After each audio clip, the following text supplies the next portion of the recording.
Today it's great to have Jesse here.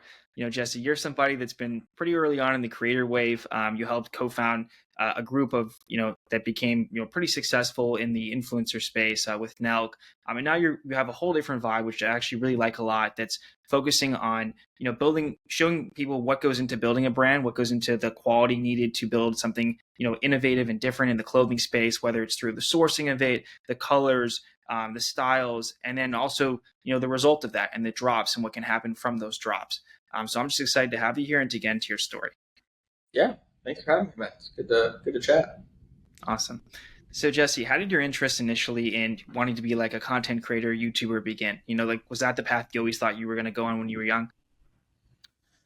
I would say that the it all starts with a camera, and the camera came from skateboarding for sure. That was like what Mhm. started it all. Wanted a camera so that I could film skateboarding and try to get sponsored. That was the goal when I was really young, and I was always like I couldn't help it. Like a year of having that camera, I'm making funny videos and stuff, and I don't even know about YouTube. I'm just like showing my mom, showing my friends, putting it on Facebook. I think you kind of know when you're just like, hey, I like being the funny guy. I like making content, you know? Mhm. So how did like the Nelk formation happen? Like, why was that the kind of route that you decided to go instead of maybe just being solo with it? I think I was in the mindset of trying anything. So I was in Canada. I was in an area where I didn't have a lot of like-minded people around me, and I was trying solo, but I was also just trying absolutely anything. I would go do like music video shoots and hold cables for free in Toronto. I was doing anything. So it's just like I just want someone else that's like doing something in the space I want to be in. And it just so happened that a Facebook post or something like that led me to Kyle, that led me to Nelk, that led us to shooting a prank in Mississauga. That then, it was like you're trying so many things and then something clicks, like mentally, but also just clicks and like works. Like, oh wait, I think I could do this, and this is a good connection, and it just kind of fell into place. Hmm. So, just kind of moving forward a little bit, you were there was the full send apparel. I think you got much more involved with the apparel side of that. Can you just talk about just like how that passion of yours for making apparel, for sourcing, really like started to form a lot more, and when you start to realize like, hey, I can do something like this and make it much more of a prioritization. Yeah, it to be honest, clothing is where everything actually started. I was the kid with the clothing brand in my small town selling clothes out of my locker. That was the first passion I ever had. Hmm. Probably besides skateboarding. I think that all it did is when I saw like that we had an audience and that we were building brands, and it's just a printable brand at the start and simple design, kind of just logo based stuff. It As I built out the team and the sourcing side, getting into hard goods and all that, it was really just excitement. It wasn't like, hey, this is going to be big, even though that was in the back of my mind. It was just I was just naturally excited about working on that stuff, so I couldn't help but to lead toward that. And I think it was also a little mix of you do pranks and party vlog for several years, and it doesn't matter what you do, if you do anything long enough, it eventually being able to do something else with your time and be good at it is it's just interesting. Like for an example, not to go on a thing, but like I Hmm. talk to a lot of like UFC fighters that don't watch the fights, that don't want to talk about the fights. Like they do this every day of their life. They want to talk about the garden in their backyard. They want to talk about the car they're working on. Like people think that like, oh, this is what they do, this is their identity because this is what I see them doing, but really they have other passions that they actually want to do because it's not their day-to-day job for decades. You know what I mean? Hmm. Yeah. So, what kind of led you to like wanting to form Sunday and the other brands? Like, what point were you at that you were like, okay, I'm just going to go and really do something different? Like, what pushed you over the top to want to leave Nelk and make something else happen? It was a mix of a bunch of things. I knew deep down for my mental and my state, I needed a change, like a drastic change, and so that was step one. And I didn't know what that meant. I didn't know if it was, hey, you're 29 years old and you're doing good. you're pretty wealthy, you've done a lot of things, you've accomplished a lot of things, it's time to take a break and like coast and enjoy life a bit. And I quickly realized that I'm just not that guy. I'm very unhappy when I do that. So I needed something else. And I've been brewing. I've been brewing the idea of Sunday and building a catalog and building my own streetwear brand with a totally different vision. And yeah, I should have probably took some time for myself, but I just couldn't help it, and I just jumped into it. And um, yeah, it started with a mental, hey, I need to fucking make a change, and it quickly became uh, I was working 3 times as much like right away. Hmm. So what went into like kind of determining the vibe of the brand, like the essence of the brand? It's very calm, it's very collected. The Pantone, it's a specific color. Like, how did you come up with the way that you wanted to make this? Because it's very different from Nelk. It's very different from your past. hmm I I had ideas going into it.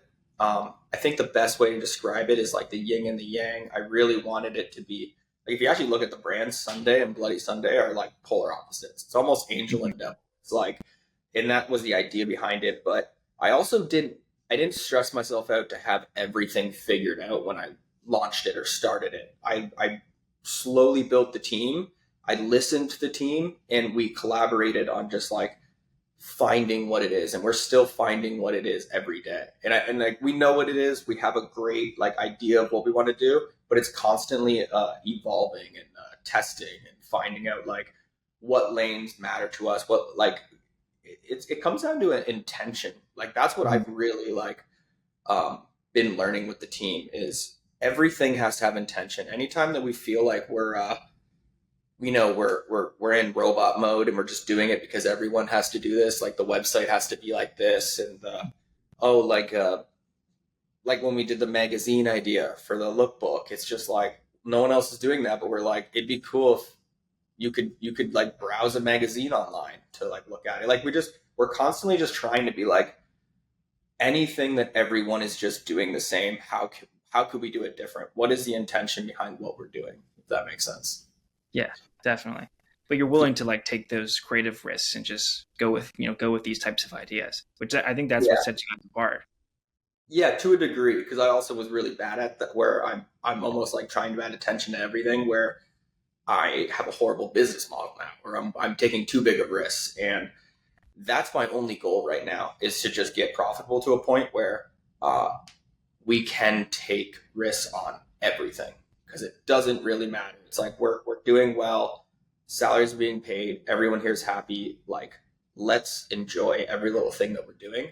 But I have learned over the last year that like you have to build a good business model too. Like, that is, it's important for not just me, but for even my employees that believe in the company as well. Like, we all want this to be successful, and people want to make bonuses and be able to like grow in the company, and I care about that a lot. Like, it's almost like I've already been there and done this, and Mhm. this has nothing to do with getting Jesse rich. This is all about like doing something that I'm like 100% passionate about, back, I love, and kind of like I'm living through their journey as well too. I want them to like feel what this feels like over the next 10 years. So that's kind of where my head's at on it.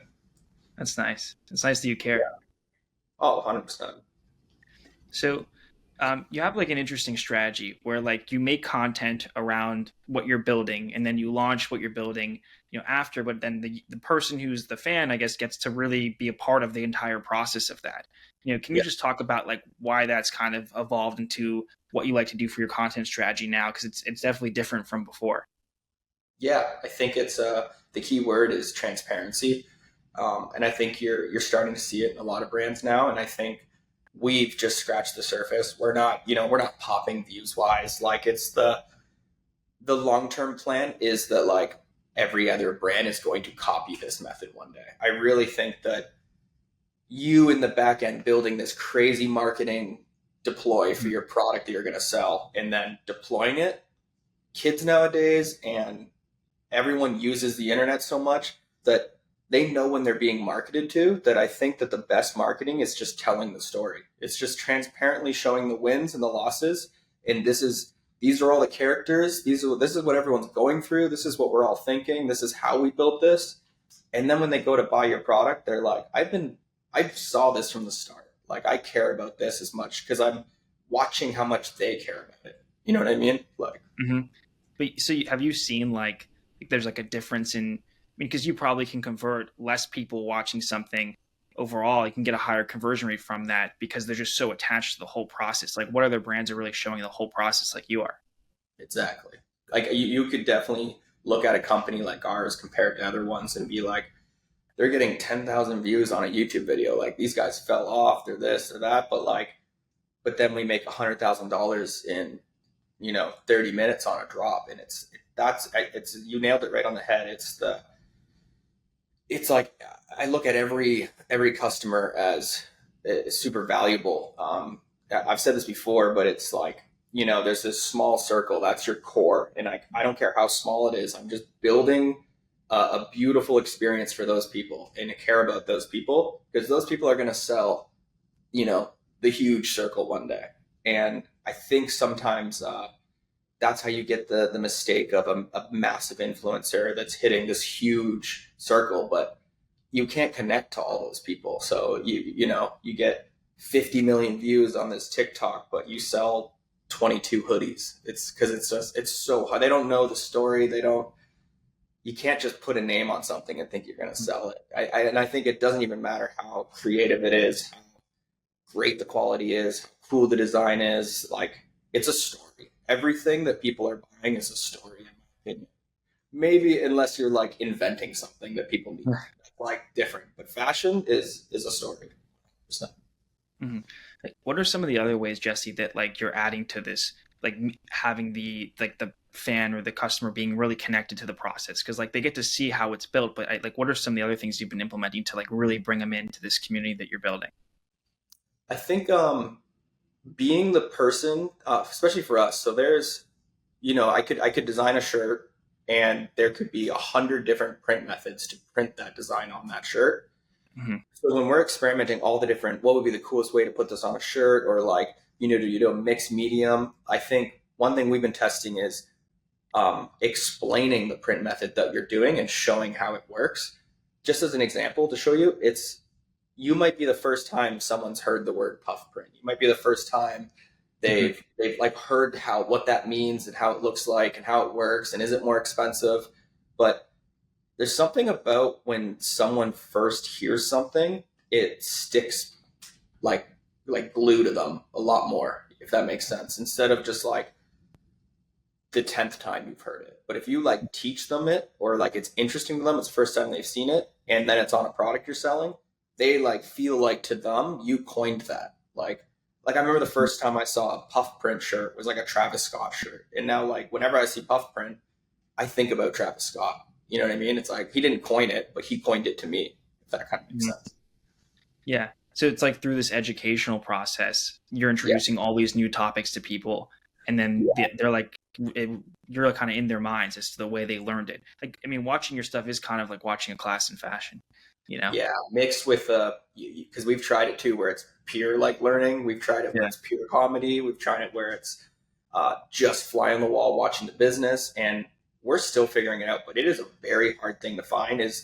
But I think the perfect thing is a mix of all of those, because it's like the teacher that you remember in school that taught you things, but did it in a fun, engaging way that made you stay like, oh, he's cool. I want to like listen to this. I've been trying to figure that out for the last year, and I think we're getting pretty close to doing that. You'll get there. Yeah. Yeah. Thank you. So you have you do limited drops. There's drops every so often, right? Yeah. And you kind of like currently you don't really have much on the site without the limited drops. So what's kind of like your long-term strategy? Because I know it's early on, you're building something new. For having do you want to have certain products available all the time? Do you want to continue with this limited drop method? Like, what are you thinking about in terms of releases? Yeah, so next month we're finally releasing our first Evergreen product, which is going to be the core collection. So some of our best silhouettes from the catalog we're building is our hoodie and our t-shirt. It's just we spent the most time working on those, and they're our best seller. And so what we're doing is our cherry tab logo that we always do, we're making them tonal. So it's almost kind of like you feel like you're wearing a blank. Like, I don't want a big, loud shirt. I just want a tonal, like, shirt, kind of like Essentials has done with Fear of God.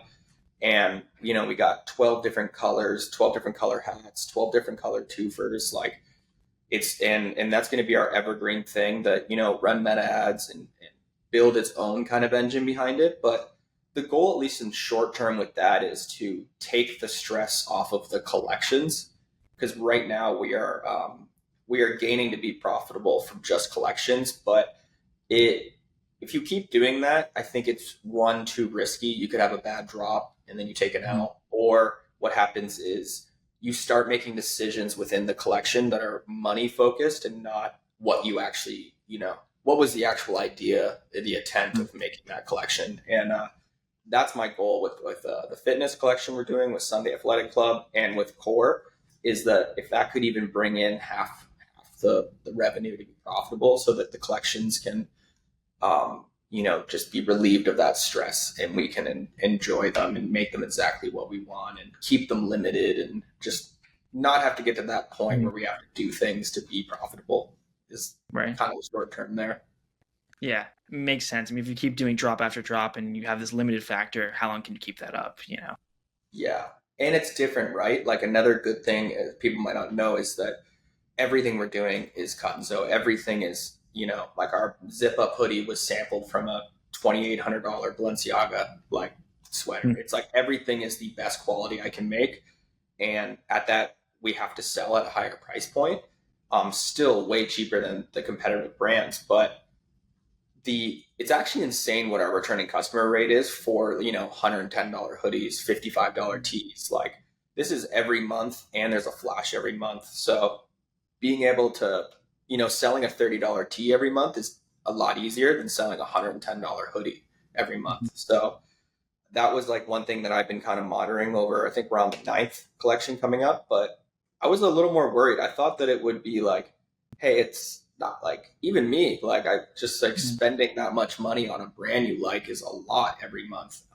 But the returning customer rate is great. And I really think that that's also coming down. I mean, there's a mix of things that we're doing right, but it speaks to the product. I think it's like, at the end of the day, our goal is to be like everyone's favorite hoodie, everyone's favorite twofer. When they go look in their closet that day, they're like, well, I want to wear this hoodie because it feels like the best hoodie.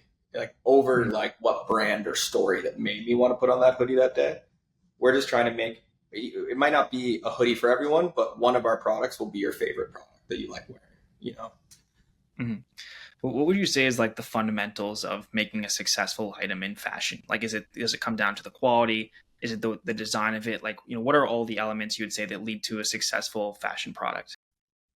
I think it's all the above, but kind of like what I was saying before, I think that if one trumped all of it, it's story. The same way that, let's just say like a rapper that's blowing up, he could drop a printable white tee with one word on it, but that one word is connected to his whole story, his whole come up, his whole whatever, and he might sell 1,000 units more than the most creative, expensive Italian leather jacket that someone else could make. You know what I mean? I think that making good product, good design, and having good taste is all the cherries on top that, like, maybe helps you sell more units. But other than that, I think it's all story that people should be focused on.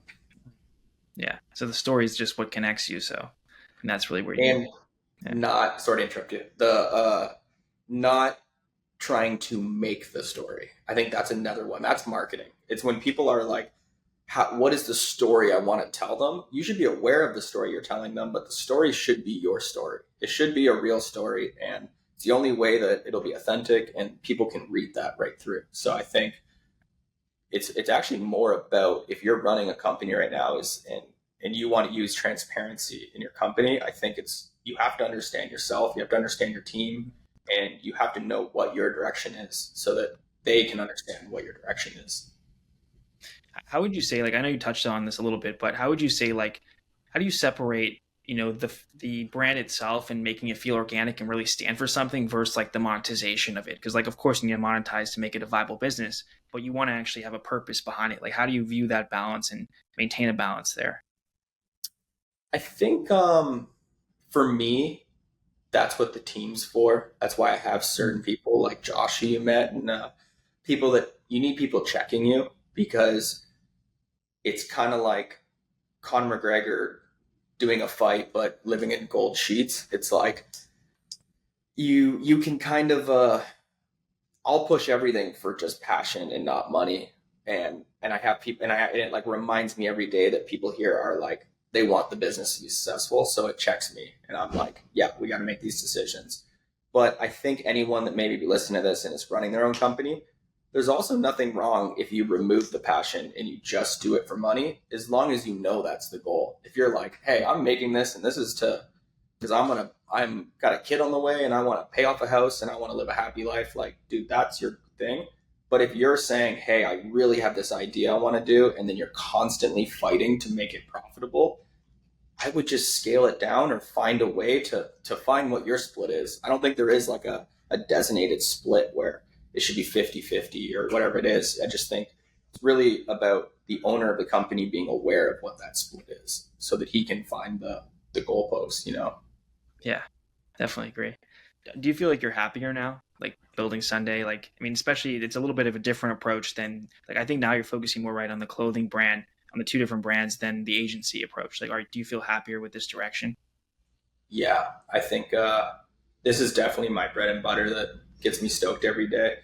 But I'm also a little bit bipolar, so I can get excited about anything. I mean, we have a new conversation on the studio side that, Josh and Tyler do most of the work on, but it's with I can't say who, but a UFC fighter and a big name, and doing a sunglass company that I've always wanted to do. And it's exciting. It's a project that's exciting to me, and I'm going to jump in on that project. So it's, I guess I'm focusing on what's important for the company and mixed with what I know I'm good at and I'm passionate about, just because I'm going to be more beneficial there. I try to stay away from anything that feels forced, if that makes sense.